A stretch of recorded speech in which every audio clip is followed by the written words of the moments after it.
Ito ang GMA Regional TV News.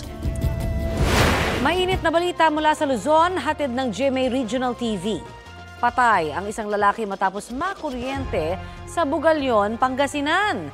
Chris, ano ang detalye ng mga pangyayari? Connie, tumutulong ang biktima sa kanyang kasama ng makuryente. Ayon sa mga otoridad, nagdidiskarga noon ng mga bakal na poste ng solar lights ang biktima at kanyang kasama gamit ang isang crane sa barangay Poblasyon. Hinahawakan ng biktima ang mga bakal na poste nang aksidenteng sumabit ang crane sa isang high-tension wire. Dead on arrival sa ospital ang biktima. Nagpapagaling naman ang kasama niyang nakuryente rin. Balita sa Visayas at Mindanao, hatid ng GMA Regional TV. Tinangay ng rumaragas ang tubig ang isang tulay sa Manay, Davao Oriental. Cecil, may naiulat bang nasaktan sa insidente? Rafi, mabuti na lang at hindi pa nakalapit sa tulay ang mga residenteng tatawid sana roon. Sa kuha ng uploader, tila nilamon ng kulay putik na agos ng tubig ang footbridge sa barangay Taukanga. Wala nang nagawa ang mga residente kundi pagmasdan ang pagtangay sa tulay. Kaya ang mga residente humahanap muna ng ibang madaraanan para makapunta sa kabilang bahagi ng bayan.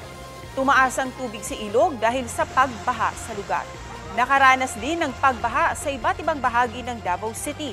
Sa Barangay Mintal, tumirik ang ilang sasakyan. Pinasok naman ng tubig ang ilang bahay at gusali, kabilang ang isang halfway house na para sa mga pasyente sa iba't ibang bahagi ng Mindanao. Sa Bacong Negros Oriental naman, sinira ng baha ang tubo ng tubig sa Barangay Liptong sa bayan ng Bacong. Problemado tuloy ang mga residente dahil apektado ng pagkasira ng tubo ang supply ng kanilang inuming tubig. Sa Barangay Santa Cruz Viejo sa Tanhay City, na-stranded ang ilang motorista sa spillway matapos umapaw ang tubig mula sa Nagsala River dahil sa pag-ulan. Walang naiulat na pinsala dahil sa baha. Ayon sa Pag-asa, low pressure area ang sanhi ng pag-ulan sa Negros Island. Pinaghahanap ang isang lalaking nagpakilala umanong NBI agent para mambiktima sa investment scam sa Iligan City. Base sa reklamo ng Amerikanong complainant, hinikayat siyang mag-invest sa isang agricultural product ng suspect. Pero scam daw pala ito. Nakipagkita pa raw siya ng isang beses sa suspect na may kasamang mga armadong lalaki.